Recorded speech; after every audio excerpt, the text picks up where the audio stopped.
pledge.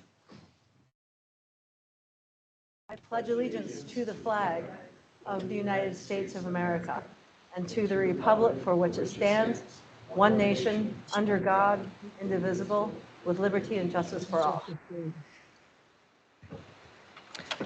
And Missoula County acknowledges that this event takes place in the Aboriginal territories of the Salish and Kalispel people. We have a couple of public announcements. Closed captioning is available. Cheryl? Hello, everyone. If you're joining us for this meeting virtually today, instructions for turning on closed captioning are on your screen. If you're joining us in person, we'll have closed captioning on all the screens here in the Sophie Muiz room. There will be an opportunity to speak during the meeting virtually and in person. We ask that all speakers today speak slowly and clearly. This helps with the accuracy of the closed captioning. If you're on Microsoft Teams, if you'd like to speak when discussion has been opened for public comment, we ask that you use the raise hand feature. This is the small hand button at the top of your screen. If you're calling in on the phone, you need to hit *5 to raise your hand. Once called upon, you will need to hit *6 to unmute. If you have any questions during the meeting, please find me. Thank you. Great. Thanks, Cheryl. We have a proclamation. Commissioner Slotnick, would you like to read it? You bet. Whereas the climate crisis is caused by human activity, especially the burning of fossil fuels, and is harming people and natural systems locally and around the world through worsening environmental disasters, public health emergencies, and economic disruption. And whereas climate solutions like solar and clean energy are affordable, available, and create significant additional benefits like economic development, lower energy costs, clean air, and water. And whereas since its founding in 1970, Earth Day has united citizens around the world in a shared commitment to take action to protect our planet's natural systems and the people that rely on them. And whereas the City of Missoula and Missoula County have committed to climate action for many years in alignment with the 2015 Paris Agreement, have shared commitments to climate resilience via the Climate Ready Missoula Plan, and to achieving 100% clean electricity for the Missoula urban area by 2030, and are dedicated to policies and programs like our Shared Electrify Missoula campaign that support the clean energy transition.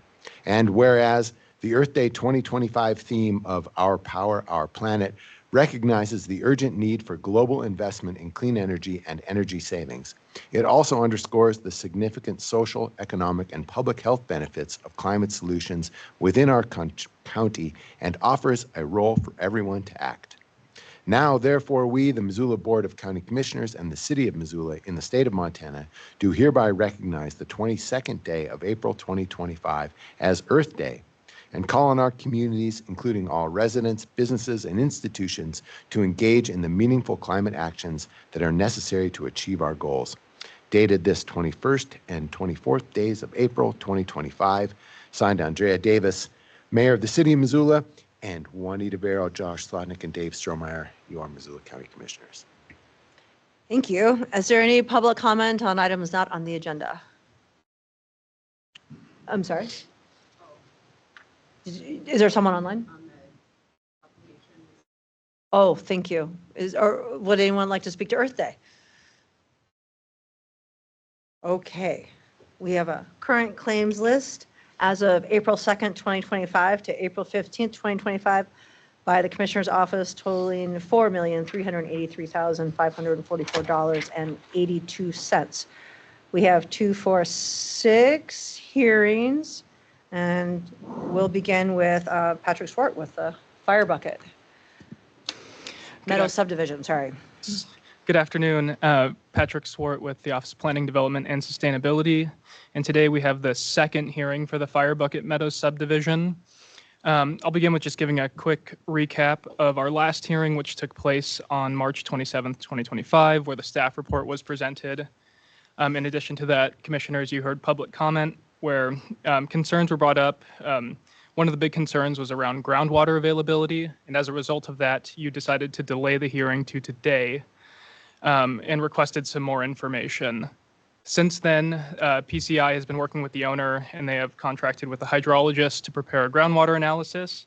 That report's not finished yet, so as of today, I believe the plan is to continue to take public comment, but we're looking to delay the hearing again out till May 22nd, so we can get that groundwater analysis and have our the folks over at Water Quality at Missoula Public Health take a look at that report. Great. With that, we do have Elena Evans from Missoula Public Health here today. I know her time's a little bit limited, so if you did have specific questions for Elena, it may be helpful to ask those early on. Elena, do you want to? I know that I there don't was a have any request questions from because we haven't. Commissioner Strohmeyer, I know, did ask if Elena could be present at the meeting, but I know he's not here today, Yes. so. I guess can I ask a question? I just want to make sure that you would have enough time between now and the 20, what's the next, the date?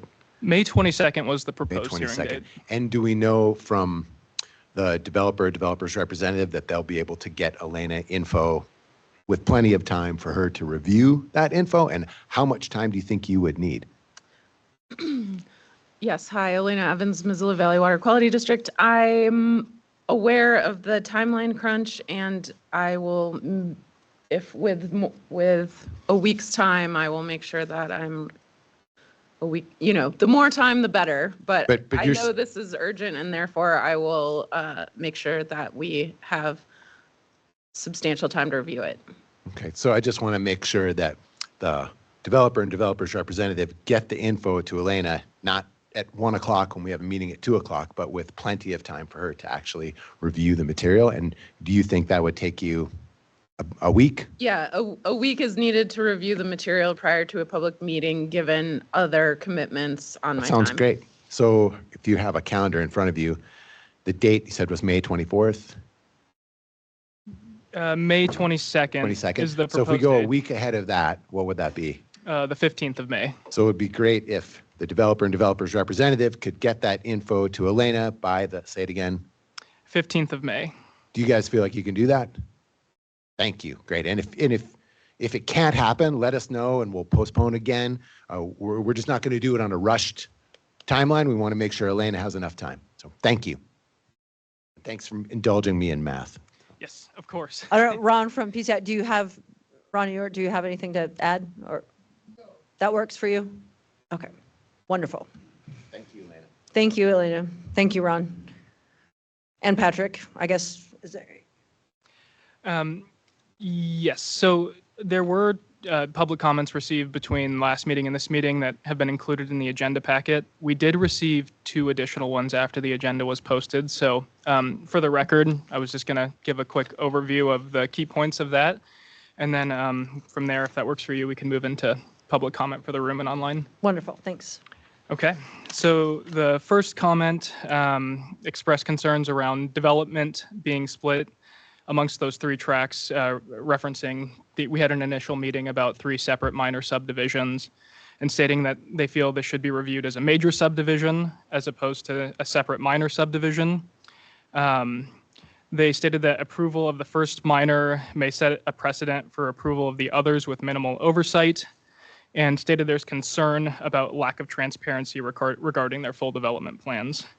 They also noted that this is an area that has a history of low water yields, dry wells, and well maintenance issues, and stated the developer has not provided adequate evidence of sufficient water supply.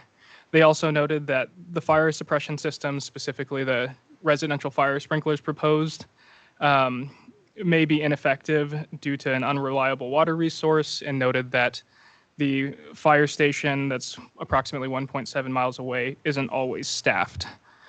They also commented that the natural draw on the property where the proposed detention pond is potentially could impact or alter surface and groundwater flows and impact existing wells, and commented that it may also increase mosquito populations.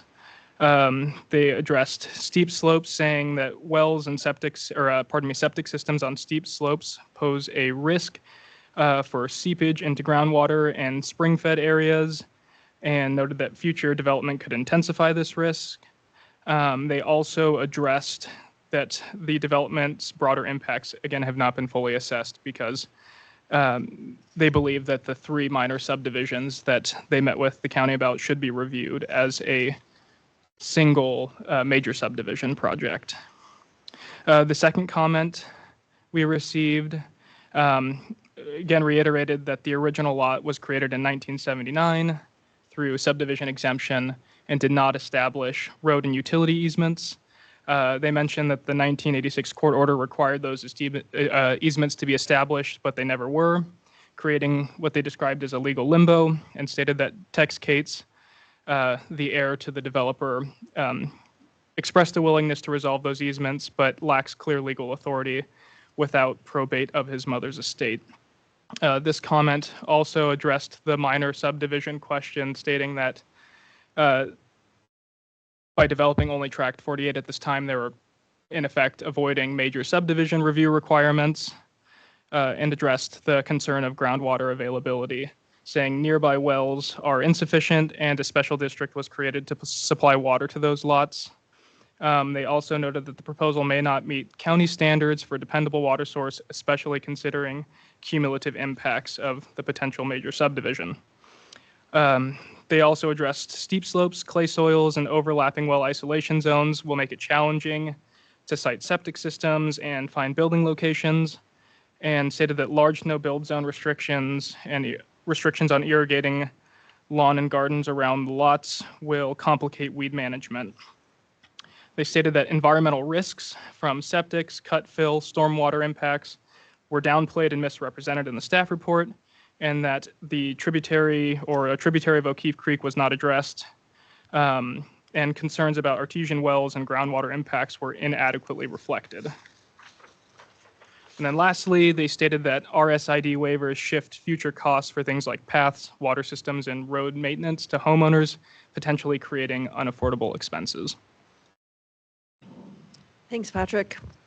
Is there, I guess, well, yeah, take public comment on this. Anyone in the room? It looks like we have one oh, I'm sorry. Come on up.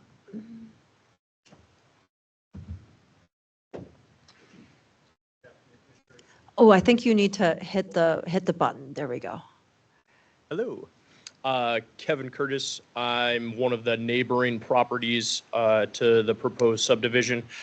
Some of the things from the last round that came forward after we had comment was per county regulations, adequate quality and quantity has to be met. At this point, that hasn't been proven, but that's what they're apparently getting ready to check into. One of the things that was said the last time by Ron with PCI was depending on where you drill and the size of the pump and so on, he went on to further state, and I quote, "I mean, you can add a bigger pump to gain more water. A bigger pump doesn't create more water. It sucks the known water dry faster. You can do different things to get more water, and you can put in a tank, you know, a pressure tank or cistern. Again, that's not gaining any more water coming out of the ground. That's just gaining a supply source for the water to pull from." Some of the things that were said about fire suppression, if we're running fire suppression off of a cistern, that cistern's going to run dry before a fire truck could ever even get there.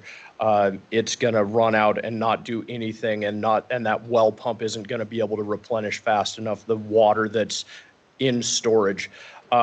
Some of the well reports that we looked over after the last hearing, one of our neighbors, it states on the printed paperwork that they have an 80-gallon-a-minute well. On the actual well log that was the handwritten, it says 8. So it was a typo, but that sure skews our average of water, saying that there's an 80-gallon-a-minute well in our neighborhood when it's only actually 8. We talked to a lot of neighbors and got well reports from our current neighbors and current wells that are on site, and most of them have said that if it states that they have a 13-gallon-a-minute well, they may actually only be getting 7 to 8 gallons a minute out of, you know, the higher producing wells on their properties. When they do well tests, what the well truck and pump are producing isn't necessarily what a well in place is going to produce. They're kind of skewed numbers there. And I think a lot of our neighbors actually emailed in kind of their sides of, here's my well and what it does and how dirty and and all the money we spend on trying to make clean water out of the water that we have available to us in the subdivision. Thank you. Thanks, Kevin. Anyone else in the room?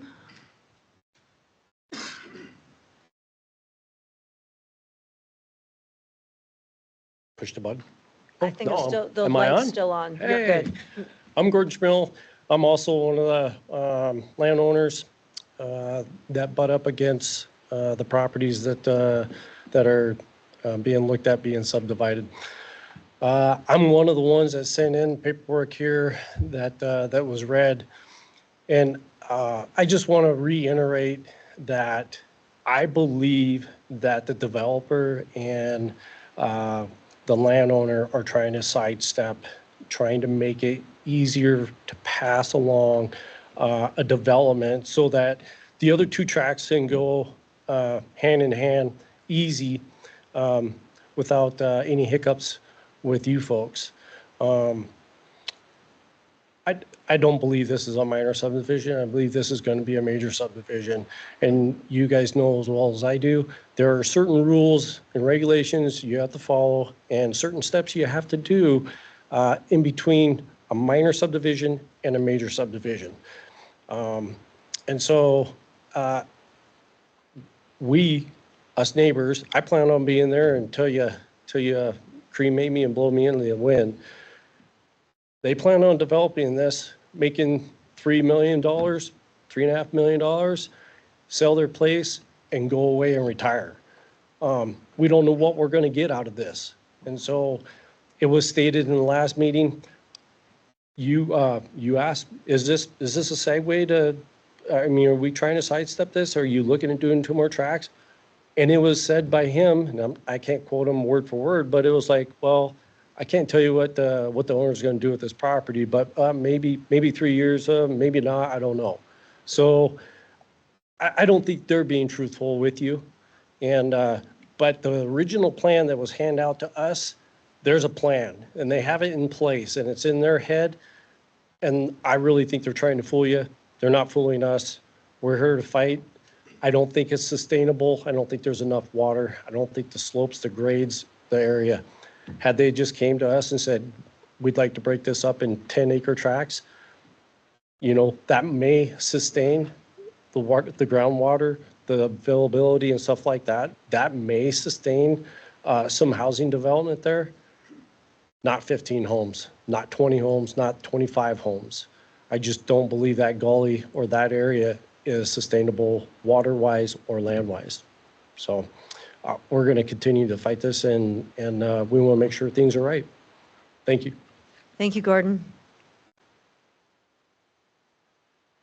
Anyone else? Good afternoon, everyone. My name is Ron Ewert with PCI. Just a quick recap for this proposal: 20 acres, 5 lots, 4-acre average. The zoning allows 2-acre lots. We're not asking for any variances to the subdivision regulations or the zoning regulations. We've been extremely transparent. From the very beginning, I sent letters out to all the folks. I think I've sent out about 3 letters to everyone, trying to let them know, what's going on. We're looking at at this one particular 20-acre tract. We have commissioned the groundwater report for the Y area, and we'll provide that to the county as soon as possible. I've also spoken recently with some well drillers in the area who have worked in this area, and I've done some additional research.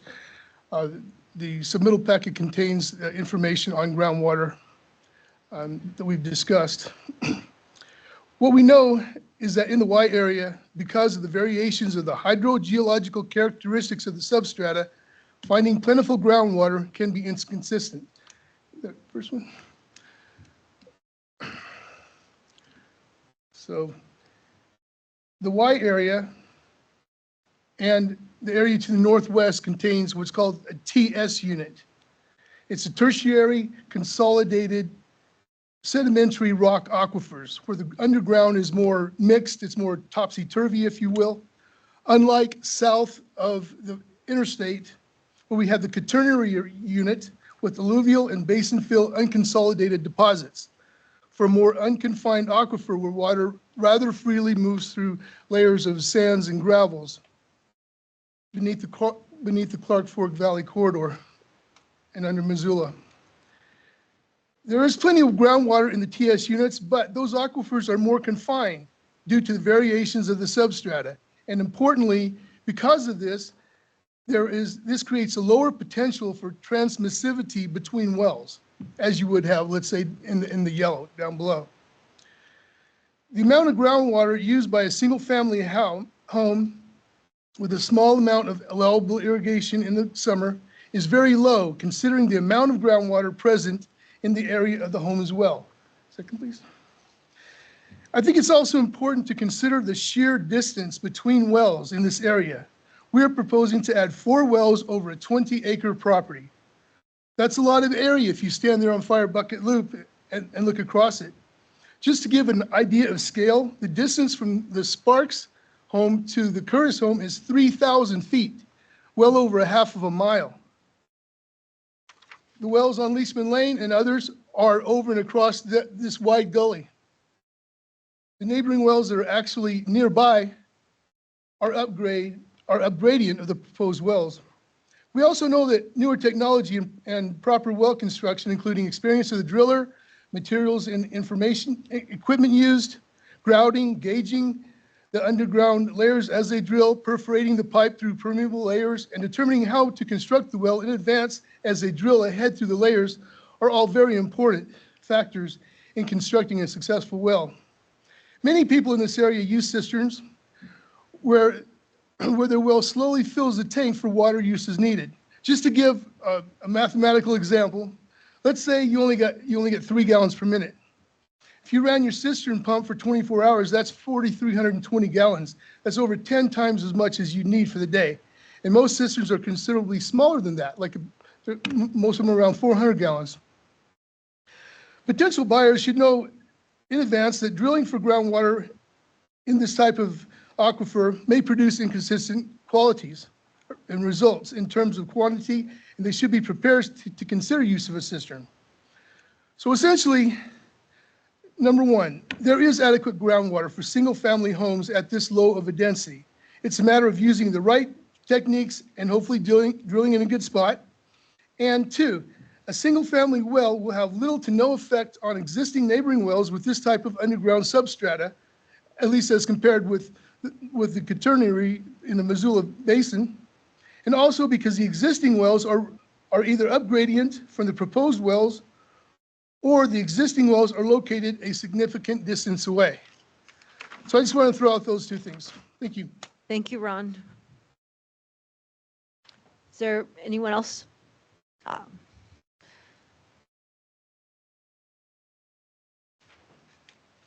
Good afternoon, Commissioners. For the record, my name is Jean Curtis. First, I'd like to thank you for postponing your decision on the subdivision when you recognized there was more information needed to make an informed decision. That information in the packet, as has been said before, included regarding water availability, was based on well logs in several sections in the vicinity and had errors and didn't focus on the source of water to be tapped for this subdivision, rather a much larger area.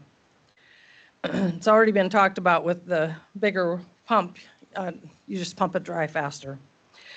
The staff also seemed to be lacking in reviewing Elena's comments from Public Health about the artesian wells and the concern about adding septics, altering stormwater, and that cut and fill may impact neighbors' properties, as more clay and gravel lenses can be highly sensitive to change. The Missoula County subdivision regulations, as was stated before, regulations 3.6.2.1 require they demonstrate a dependable water source, both quantity and quality, in that subdivision application. The well logs for 4 or 5 sections of land does not accurately do that, as many of these neighbors have stated have limited flows, more than 1 well, and must use cisterns. Missoula County has some closed water basins, like Hayes Creek, for example, and basins that limit irrigation, like Hoole Creek. I did some research on the DNRC website about the process they require for someone to get water rights in those limited or closed basins. It has a lot of detail regarding net depletion and adverse effect. Those rules are in statute. An applicant must use a professional for a hydrogeologic assessment. I'm glad they're going to do an assessment, but that must analyze whether there's any net depletion that will result in an adverse effect on a prior appropriator. So basically, it's the people that already have a well, is it going to impact them?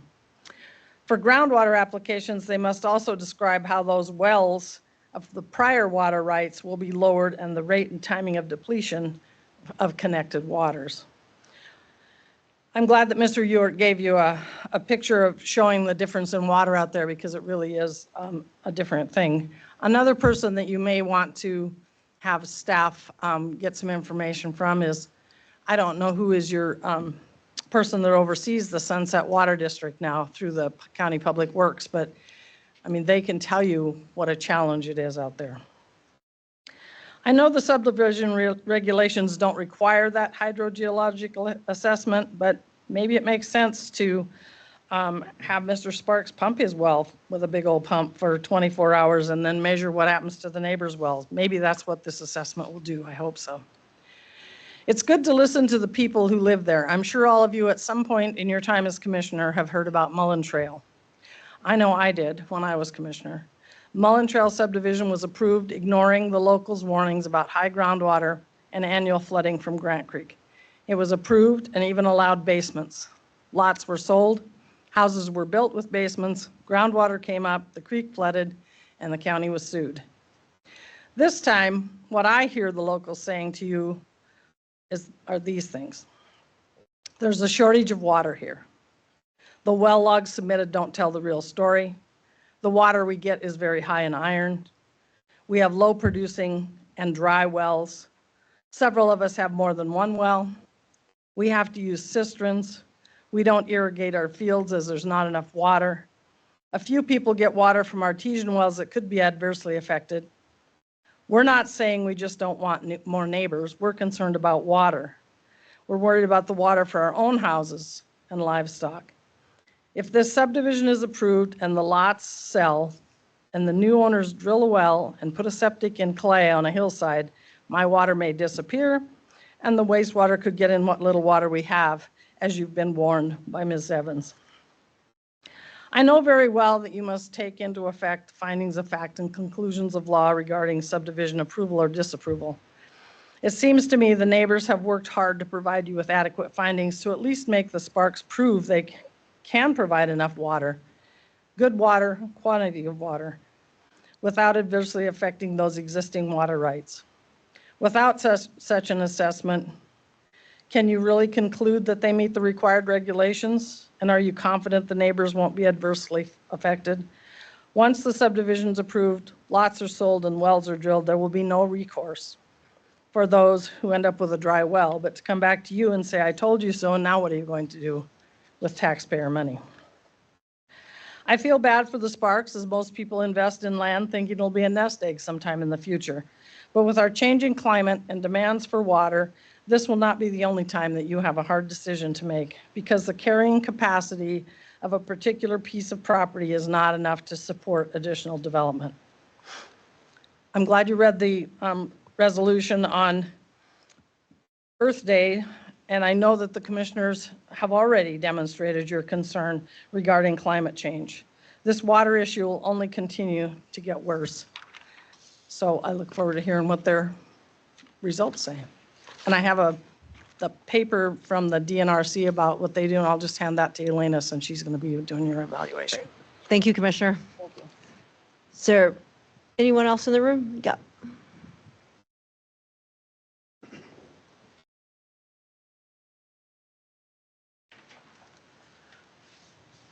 My name is Sarah Curtis, and also a neighbor on the far end of the 60 acres, of which have subdivision plans. Also, again, thank you guys for postponing and considering all of our concerns. We bought our property from Sparks family, all part of the family property. We currently have 4 wells on our property, 3 of which are dry. We also have a cistern to get enough water to supply our home. We don't have enough water to water our lawn. We are on 11 acres and there's weeds, lots of weeds, because you can't control weeds without water. I personally went and spoke with many of our neighbors because I know these well logs that I've pulled and researched and gone through and found the discrepancy of the 80 versus 8 gallons per minute log. I went and spoke with neighbors about what are you actually getting? Have you had it tested? You know, if you get a sprinkler system or you're looking to, you have to get what your actual gallons a minute are to see if you can support a sprinkler system. I have neighbors that their gallons per minute say all kinds of different numbers on the well log, and they're much lower, or they've had to install a cistern since they've installed their original well. People are replacing their well pumps every 2 to 4 years because they're just, iron is doing a number on them. We have super, super deep wells that are still not getting any or good water. We've talked to a handful of neighbors that have flow seasonally that is extremely low, where they're not able to supply their homes with sufficient water. We personally have seasonally lower flow in our own well. Water systems in the area, all around Fire Bucket, there's water systems. You have Sunset West, you have Fred Lane, you have a handful of different ones. Have we, or has there been any internal departments consulted about why there's so many other water systems in the area, yet we're looking to put in this major subdivision? Because we all do know, as you've heard from us, that it will be 3 subdivisions. Ron said it himself, they'll probably do XYZ with the rest of them. Our personal cistern is 1,500 gallons. It's not enough, like I said earlier, to keep up with watering, even just directly around our house for fire prevention type watering. But there is a lot of other water systems in the area. You guys have internal departments that keep records of all of those things. One of the Fire Bucket neighbors would probably speak, but he's to attest to this, but he is a county employee and a Fire Bucket neighbor. I just appreciate you guys postponing and doing the water testing that they're agreeing to do. And we just, thank you. Thank you, Sarah. Anyone else in the room? Okay, we don't see anyone. We'll move to online. Deborah Bell. Good morning, County Commissioner, or rather good afternoon. Can you hear me okay? Yes. Great, thank you. I really appreciate the opportunity to be here today. My name is Deborah Evison Bell. I'm an AICP certified land planner and the daughter of Donna Evison, who is an adjacent landowner to the proposed Fire Bucket Meadows 5-lot subdivision. My mother has owned her property, Tract 50B of COS 5263, since 2006, and I lived with her from that time until 2018. In November of 2023, my mom first was sent a notice of that 15-lot subdivision for 3 tracts of record, Tract 48, which is today's subject property owned by Dale Sparks, and Tract 51, which is 20.69 acres owned by Glenn and Dale Sparks, and also Tract 53, which shows ownership of Leon Hayward. My mother did provide comment, and I only mention this as it is germane to my later comments. In November 2024, my mom was then sent a notice of the 5-lot subdivision proposed on Tract 48, which was once owned by Weldon Sparks and his wife and deeded to Dale in 2021. My mom is not opposed to growth. She understands property rights, especially her own. After reading the proposal, I do have three concerns. First and foremost, I echo those of her neighbors here that the main concern is regarding water. My mother has one of the most senior water rights in the area, if not the first, as her well was dug in 1994. Mr. Weldon Sparks' well was dug in 1997. The wells in this area do not tap the Missoula Aquifer. Rather, these wells tap a suspended stratigraphic lens, which means that the water migration has nothing to do with the current topography. This area is bound by several faults, those that run east-west along I-90 and those that run north-south up Highway 93, creating Evero Pass. There's also a slip fault that runs behind the Black Cat Precipice, which peaks at 4,249 feet. The recharge to this suspended lens comes from snowmelt and what little rainwater they do get. Like many of her neighbors, she has had to replace her pump several times, her water softener, and basically has to baby her septic system, as the soils in this area are hard-packed clay. The draw that my mom lives on, if you look at the geomorphology, it's actually an inverted stream bed due to this slip fault. She has worked hard to maintain the natural vegetation. She has worked with the State Weed Extension Office to eliminate knapweed and encourage the growth of native Missoula fescue, yellow bells, lady slippers, Indian paintbrush, arrowhead balsam root, and lupin. A major concern that she has is that the knapweed that infests the current Tract 48 will be disturbed during construction. She is requesting that prior to any construction that the Weed Extension Office be consulted on how best to eliminate that infestation prior to construction to prevent its spread and contamination. A third area concern is actually the proposed road and the relating development covenants and the maintenance agreement that is proposed. While they stipulate within those that lots 2, 4, and 5 will not be allowed further splits or ADU, Lot 3 is purposely left out. And in fact, the proposal states that the reason Lot 3 is not included is because of its topography being mostly flat. There are no plans to redivide at this time, but it is a future option. I'm not sure if you've read the included correspondence between Mr. Ewert, Chris Johnson of Warden Thane, and County Planner Patrick Stewart, although I do know that Tim Worley and John Hart were CC'd on it. But let's put a pin in that for now, and I'll come back to it. We know for a fact that the original COS created 62 20-plus acre lot tracts in 1925, and that was platted, that COS 1925, and that was platted in 1979 for Geneva Cates. We do know that in 1986, Judge Deshaw in the District Court of the 4th Judicial District of the state of Montana under cause 58517-13 stipulated for judgment that the roads within COS 1925 shall quit claim to each adjacent owner subject to the private road easement of the same dimensions. So this basically means that all those 62 tracts own to the center of the depicted road, and that means 30 feet of each center line. And that's important because the judgment also states that that access is a private road easement. And that private road easement means that those people have rights to that underlying property and that they should be consulted when and if there is overburdening or additional development.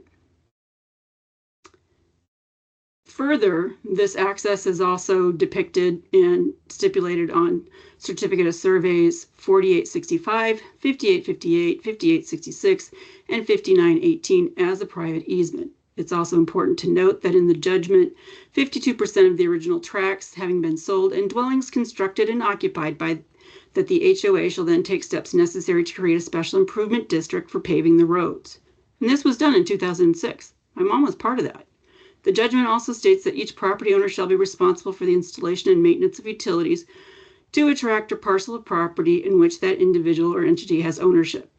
The HOA did petition and went through the extensive process of creating an RSID for those roads that met the criteria.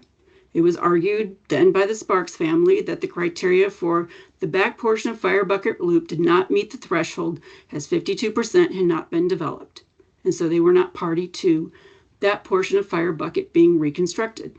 COS 5865, 5858, 5866, and 5918 all called this site and judgment as depicted for Fire Bucket Loop to be a private road easement, as do 12 other certificates of surveys. In Mr. Johnson's letter, I encourage you to read it. He states that there are 3 subdivisions mentioned that were off public road right of way, but these subdivisions, which did not receive a whole lot of pushback, is because all of those roads were actually in the process of being dedicated public road right of way. So the physical access easement that provides Mr. Sparks's physical access to his tract is in fact a private easement. Those properties that abut it own the underlying land, and as such should be consulted by any change to the existing traveled way.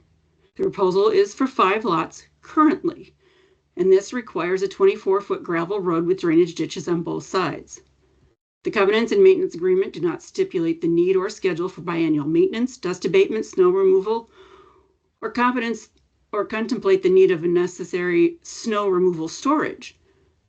It disregards there's some more folks after you. Do you think you could? Yep, I'll wrap it up. Okay, thank you. Yep.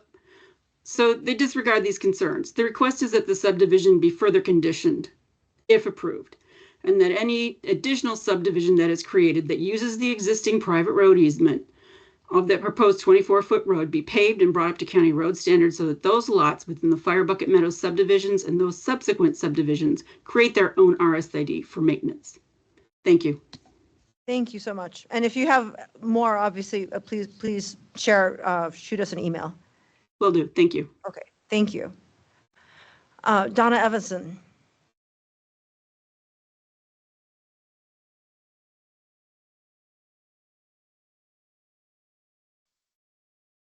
Can you hear me? Yes. Okay. Hi, I'm Donna Evison. I live at 11021 Fire Bucket Loop, which is parcel 50B, which is directly east of the proposed subdivision. And I have one of the oldest wells, which was dug in 1994. And at that time, it produced 5 gallons per minute. I replaced my pump 4 times since 2006, and I currently get 3 gallons per minute.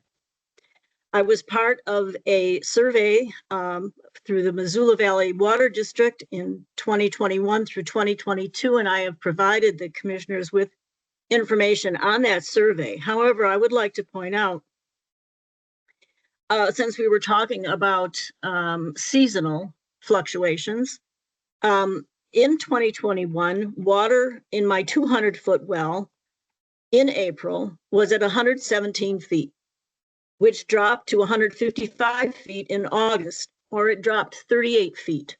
In 2022, in April, the water was at 115 feet, dropping to 166 feet in September, or a drop of 51 feet. So each time that well was pinged, in other words, tested to see where the water was, I was asked if I had been irrigating, which I do not do.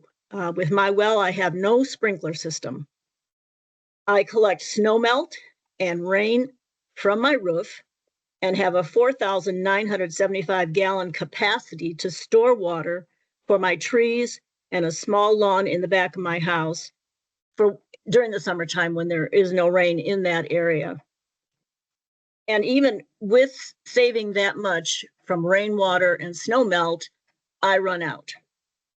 I spoke this morning with Shelley Stedderson, who lives directly across the street from me on Fire Bucket, and because I knew that she had replaced her well in 2013, and she shuts off her sprinklers in July so that she has enough water for the house.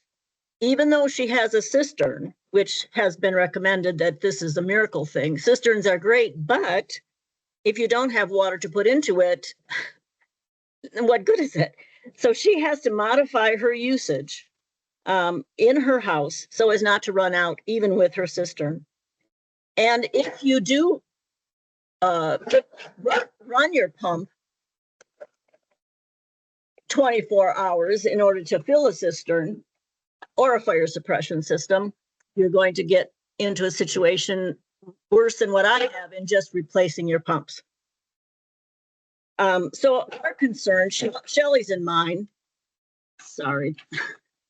is that we will run out of water. We will have somebody who, and we take care of our lawns where we don't use our limited water supply on these great expanses of water. We shut off our water in July. She does in July and August, and doesn't waste water. But we have no idea whether or not such restrictions, whether new people will restrict their water usage in that way. And once we are adversely affected, what is our recourse? It's a real concern to not have water. And I appreciate you're taking public comment, and I don't have a solution for this problem, only concerns that the other homes that we have that are currently using the water that we do have available will be adversely impacted. And as far as the road is concerned, I am one of the people that do still pay $1,325 each year for an RSID for the pavement, which ends at my property line. It does not go in front of my home. And for this, I get to eat the dust of all the folks that live beyond my home. So there must be a concrete provision for the maintenance of the road, and not just, yeah, we're going to do it. Because at the present time, the people who do maintain the road do it on a volunteer basis, and they may not. That gets pretty old pretty quick, so they may not be able to do it, and they may not continue that service. The snow that is plowed off the road needs to be placed in strategic spots because of course, water, as the snow melts, it runs downhill, and that causes major ruts in the road right in front of my home before it reaches the pavement. So my desire is for, though I don't want to stop other people from development or having the use of this beautiful area, the problem is water, has been water, and other than getting city water in this area, I really don't see how adding more homes to it are going to help. So thank you for your consideration, and please be very mindful that when you're running a home and it has no water, you have a real problem. Thank you. Thank you, Donna. Is there anyone else online? Okay, we'll continue this on May 22nd. Thank you. Oh, yes. Commissioner Slotnick. No, I just want a couple minute break. Oh, we need a bio break. We'll be back in 2 minutes.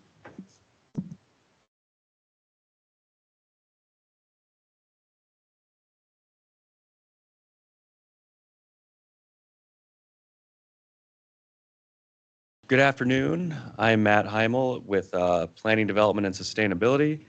I have a brief presentation about this Waldo Road zoning amendment.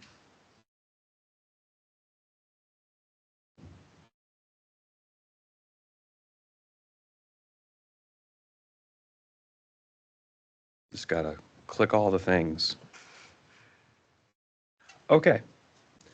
So this is the final resolution on a zoning amendment process for property at 9772 Waldo Road. That's Lot 1 of Den Bleicher subdivision.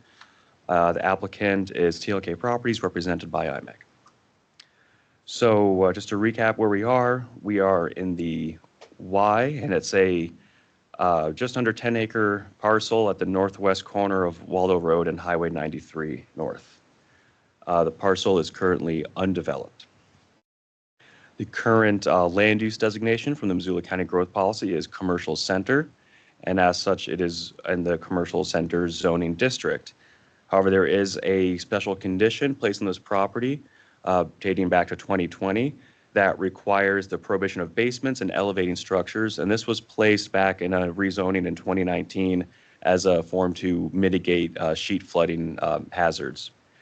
The applicant has requested a zoning amendment to either eliminate or change the condition of zoning, and staff has recommended a modified zoning condition This comes out of a hydrological study that was done by Newfields. They were hired by the applicant to quantify a specific basin of stormwater in a 100-year rain on frozen ground event. So this zoning condition, as amended, would essentially require a stormwater plan to not only handle the standard design storm for the property flow, but also to handle this offsite basin according to the hydrological study or another method as deemed reasonable during permit review. So we don't have a specific plan now to see that, but we would enforce this condition if approved at that time of permit review. This is a diagram that sort of sums up what I just said. So on the left-hand side, we have the parcel. There would be standard county on-site stormwater review and rain on frozen ground analysis. So those would be simultaneous events that need to be evaluated by an engineer during the actual deep development review. Just to recap the process, on January 21st, this did go to the Consolidated Planning Board. There was a unanimous recommendation to approve this zoning modification. There was a resolution of intent adopted by the commission on March 13th. We then published notice of passage of the resolution on March 22nd and 29th. That opened an additional comment period. We have not received any comments, and staff is recommending approval of this final resolution. Thanks, Matt. Is there any comment on this? Okay. Questions? A motion? Yeah. There we go. Cheryl, can you make that little black box go away with the top there? Might be here. There we go. Thank you. I move to approve the resolution to amend the zoning condition for the property located at 9772 Waldo Road, Lot 1 of Den Blaker subdivision, based on the planning board recommendation, findings of fact, conclusions of law, and recommended modification in the staff report. All right. Second, any further discussions or public comment? Okay. I just have. Oh, yeah. Do you have it up there? Oh, the actual resolution? The recommended, the zoning modification or the, okay, can you see it there? Yeah. Do you want to read it again, Matt, just for? Sure. So the exact text here would be the, so we would be retaining the commercial center zoning district and changing the condition title on this. The construction of basements is prohibited, and prior to zoning compliance permit approval, the applicant must demonstrate that proposed grading, drainage, and stormwater improvements will be sufficient to prevent surface and groundwater inundation of structures. The zoning compliance permit application must contain an analysis and plan prepared by a professional engineer, in addition to the standard design storm administered by Missoula County, utilizing simultaneous off-site 100-year, 24-hour rain on snow hydrology on file with the county planning office or another technically reasonable methodology reviewed and approved by Missoula County. That would be the amended condition for zoning, and there would still be the required any sort of COSA sanitation review as well. Yeah, okay. Come on up. I'm Kyle Krebster. I work for the Missoula County Public Health Department. I do sanitation reviews, and I was just, Elena, as she walked out, kind of handed me a few things, and so I apologize, but I said I'd say something to it. This makes sense to me if like they're going to be going through stormwater review, I guess, during the sanitation review. I guess the thing I would like to mention, I guess, from our end is that it's currently out of zoning, or it's not zoning, sorry. It's out of its COSA. It's not in compliance with its COSA as far as stormwater goes. So there was a stormwater plan for the property that was changed, and now they're directing the stormwater off of the property. And so just wanted to, I guess, point that out as I speak for, I guess, Elena and my manager, Charlie, that currently is in a violation of its COSA. I just wanted to put that out there, and I don't, yeah. Thanks. Thank you. Okay, and the violation stands and? Sure. So any issues, problems, violations with the COSA would, of course, need to be remediated prior to any development approval. So this zoning amendment is really one piece of the overall puzzle towards approving something on this property. And prior to actually getting building permits, any sort of change to the COSA or remediation of noncompliance would have to be addressed at that time too. Thank you. And we do have, and I appreciate comments from Health, we do have a finding in this report, just essentially stating that any sort of other issues with other codes that are also administered by the county would have to be solved. Thank you. So we got a motion on the table. Yes. Okay. Any further public comment? Okay. All in favor? Aye. Thank you. Thank Thanks you, a Kyle. lot, Matt. Thanks for your comments, Kyle. Okay. Where are we? Hagemeyer. All right, thanks. Just give me 1 minute here to. Thank you.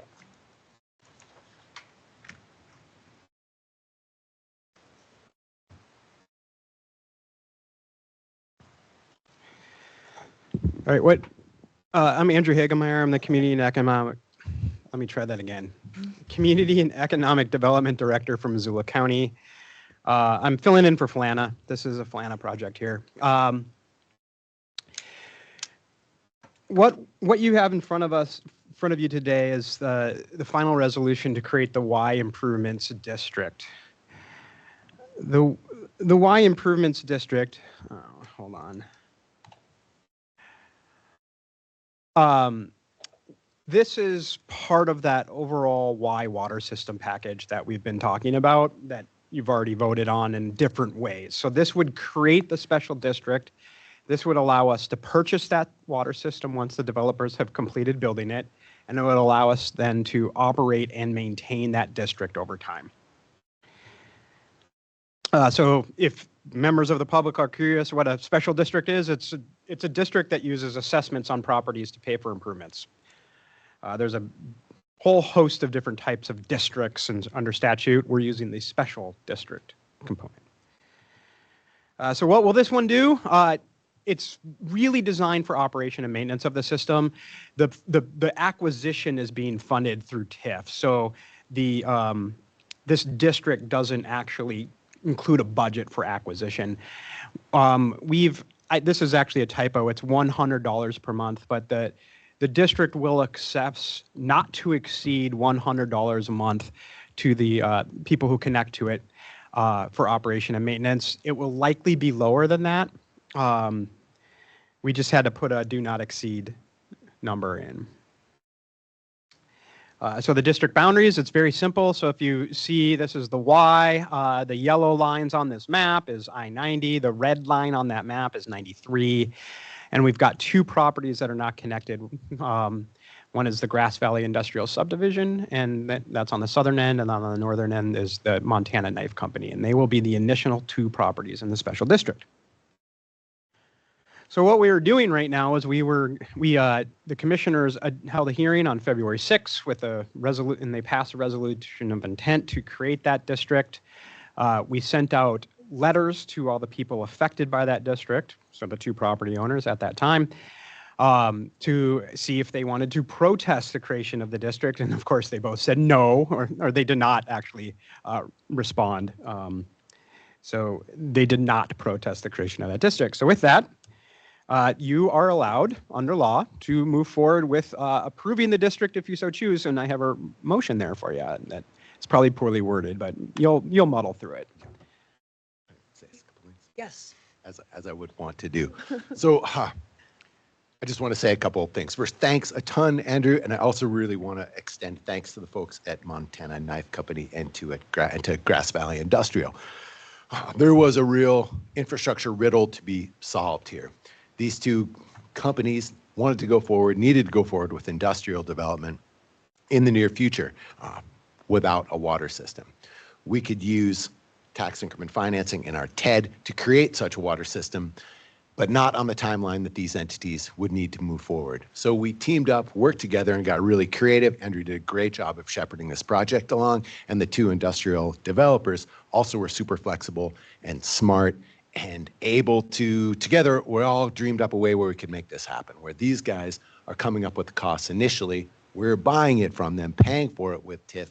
And then as more entities sign on, they pay this not to exceed up to $100. And the costs go down for everybody. And we together have facilitated further industrial and down the road residential development. So I'm really excited we could be involved in this. I also want to toss out to those who've been watching the legislature, because it's so scintillating, that SB 117, which is now passed everything except for the governor's signature, would discourage such behavior in the future.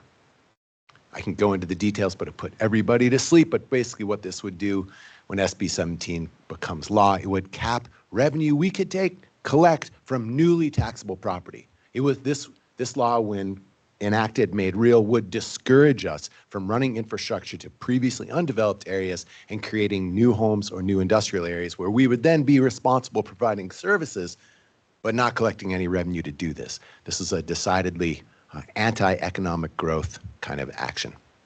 But we're bucking that trend right now and being creative with our friends and neighbors, and we will have a public water system as part of the Y. Thanks for the soliloquy. All right, I'm going to make a motion. I move to approve the resolution creating the Y Improvements District to provide for the acquisition, operation, and maintenance of a public water system in the Y area. Enthusiastic second. Is there any? Juan, did you do public comment? Or Oh, is I was just Commissioner gonna, Vero, no, sorry. That's Did you do okay, that's all public right. comment? yes, is there any public comment or further discussion? Maybe I did this backwards, I'm sorry. It's okay.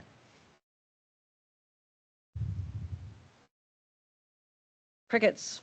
This is a really big deal and we're really excited that this can happen. Okay, with that, all in favor? Aye. Aye. Thank you. Okay, Katie Reeder. John Richards.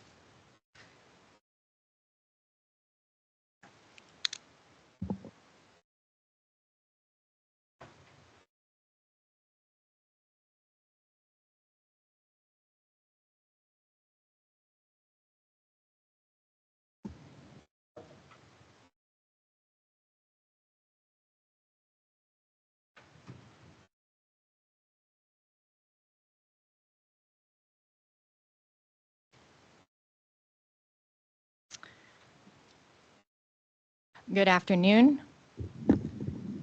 For the record, my name is Katie Reeder, planner with the Office of Planning, Development, and Sustainability. Today, I am presenting the Hassenjaeger Minor Subdivision Preliminary Plat Extension request. This extension is requested by Mark and Sasha Hassenjaeger, represented by Eli and Associates. Sorry, I was out of order. John Richards can relax.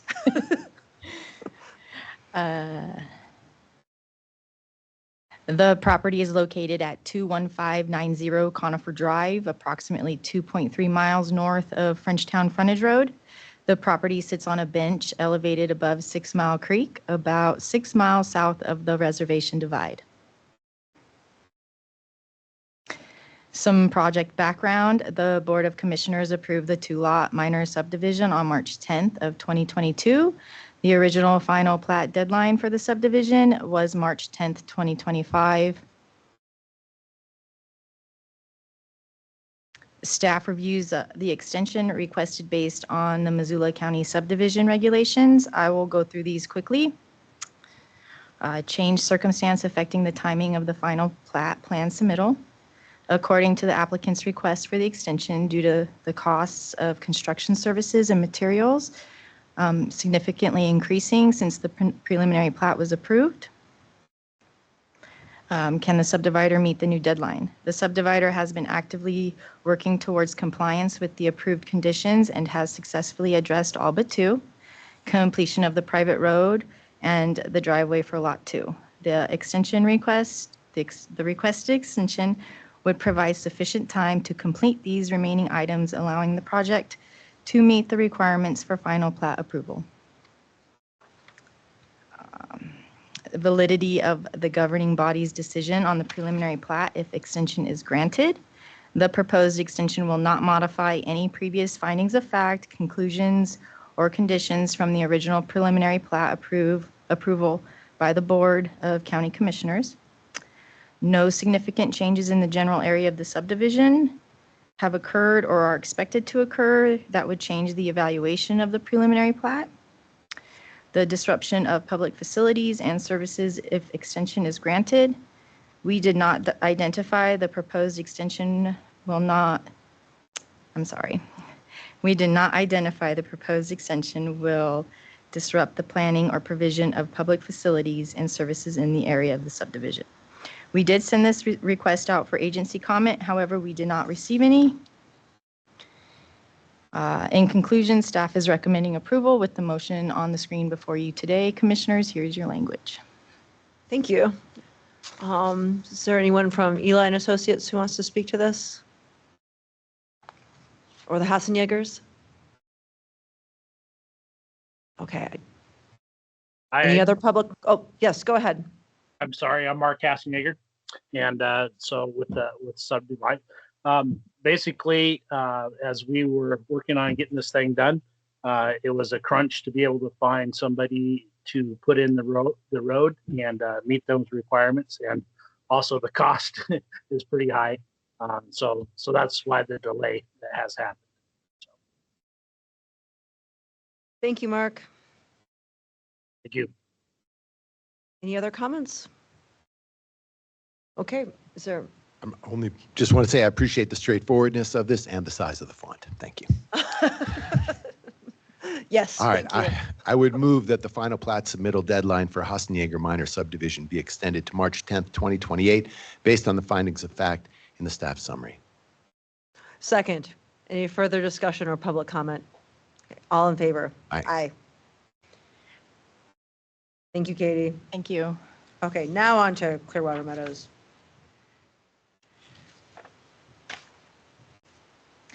All right.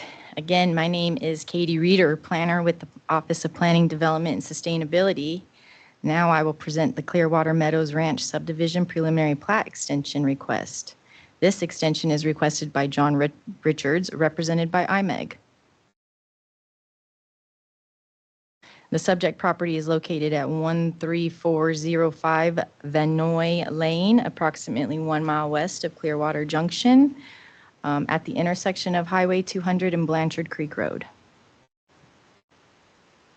Project background here is the Board of Commissioners approved the 20-lot major subdivision on July 7th, 2022, and the original final plat deadline for the subdivision is July 7th, 2025.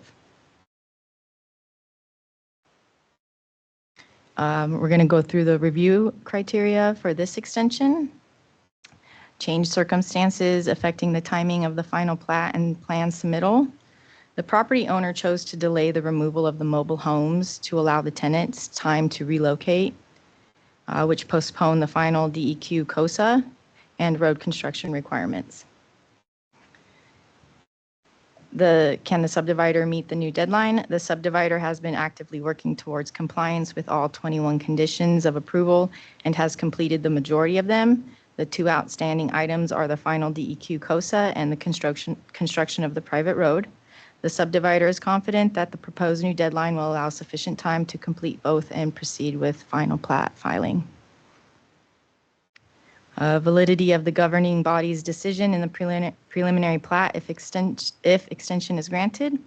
The proposed extension will not modify any previous findings of fact, conclusions, or conditions from the original preliminary plat approval by the Board of County Commissioners.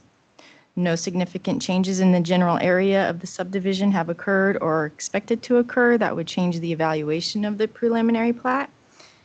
And the disruption of public facilities and services if extension is granted. We did not identify the proposed extension will disrupt the planning or provision of public facilities and the services in the area of the subdivision. We did send this out for agency comment, and the floodplain administrator noted the final plat must demonstrate compliance with the condition requiring mapping of flood hazard area. In conclusion, staff is recommending approval with the motion on the screen before you today, Commissioners. Thank you, Katie. Is there anyone from IMEG, Michael Main, or anyone else from IMEG? Or? Oh, sorry, Paul. Oh, I'm sorry. Michael is online maybe, but I think John Richards is here. Yes. Do you want to, come on, John, do you want to add anything? Finally. That's my hope. This subdivision was originally proposed in 2006, and that's how long it's been trying to get it approved and done. Thank you. Thank you, John. Can I? Go ahead. So, Mr. Richards, in what way has the county held you back? What way have they not? It's been a knockdown, drag out, tooth and nail fight the whole way through. Every time I'd propose something, they would come up with reasons why that won't work. And now we're at the point where we've got a plat, we've got it approved. All there is dot the i's and cross the t's, basically. But you're asking to extend. Yes, the extension is to be able to do it timely because of the road construction and finishing up. We've surveyed all the lots, all the pins are in. The county surveyor has to check them, but we're getting really close. And I wouldn't anticipate it to need another extension after this one. Just to be clear, this extension isn't because county staff hasn't held up their end. No, I'm not saying that. It sounded like that's what you were saying. Okay, no, I'm talking about from 2006 until now to try to get the subdivision done. And it's not that the county staff was purposely trying to hold it up. It was just all the regulations and all the requirements for the subdivision. Maybe it was globally, because there's been a few iterations, but this final iteration is Yes. we're moving forward. You've asked for an extension because you had to move folks off the property and get the road in. Right, and This'll work. we're in the process of removing the trailers. Hopefully the last two will be gone today and tomorrow. But to be clear, that's on you, not on the county. Correct. Thank you. Any other questions? No, Thank you. thank you. Did you have a motion? Or is there any other comments? And I can't see anyone online, but. Okay. But I move that the final plat submittal deadline for Clearwater Meadows Ranch subdivision be extended to July 7th, 2027, based on the findings of fact in the staff summary. Second, any further discussion or public comment? All in favor? Aye. Thank you. Okay, sun's up. Final comment? Oh, sorry, go ahead. Yes. Thank you. Thank you. You're welcome. I appreciate you guys working with me, and let's get it done. Will do.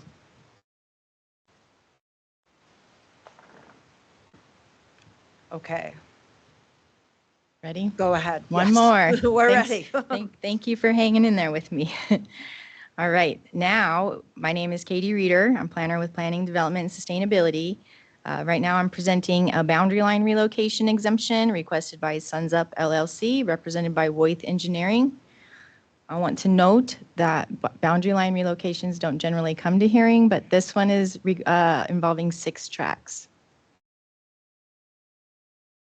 Great. The property is located at 3614 Highway 200 East in East Missoula and is approximately 2.1 acres. Here is a configuration of the existing conditions on the property.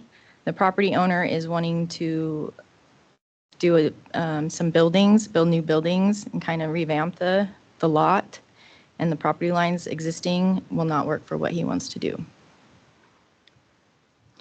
The zoning and land use designation for the property is neighborhood center, intended to support a mix of residential neighborhood services, offices, retail, and institutional uses. The recommended residential density is 8 dwelling units per acre or more with required connections to public sewer and water. Commercial and mixed-use developments may include small businesses up to a grocery up to a grocery store-sized anchor.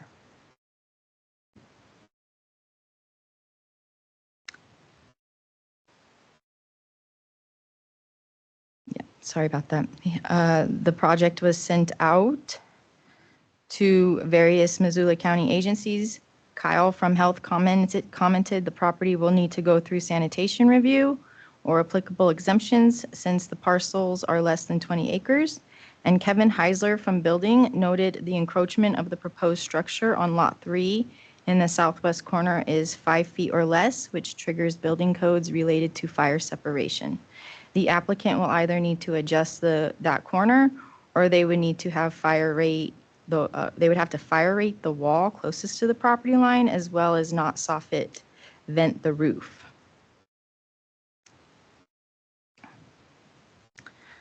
In reviewing this request, there was 2 general evasion criterias identified to possibly indicate evasion. However, this is the most appropriate exemption to use for what the developer wants to accomplish. Therefore, we do not identify this as evasion and recommend approval.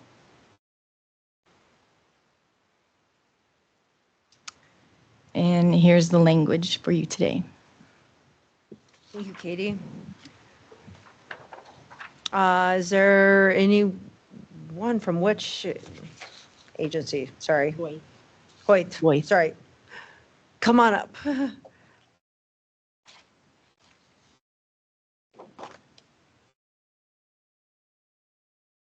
Oops, I think you just turned it off. Yeah, there you go. I'm Mike Shaler with Voith Engineering. Is there any questions? No, I didn't No. know if you have anything to add or. Nothing to add. Okay. Feels pretty straightforward, so. Great, thank you. Great. Thank you. I would move that the request by Suns Up LLC to utilize the relocation of common boundaries on property located at 3614 Highway 200 East be approved based on the findings and conclusions in the staff analysis and as presented in the exemption, application, and affidavit. Second, is there any further discussion or public comment? Okay. All in favor? Aye. Aye. Thanks, Katie, for your work on these Katie. things. Thank you. Yeah. Is there any other business before us? Okay. Awesome. Have a great afternoon, everyone. Thanks, Juan. Thank you.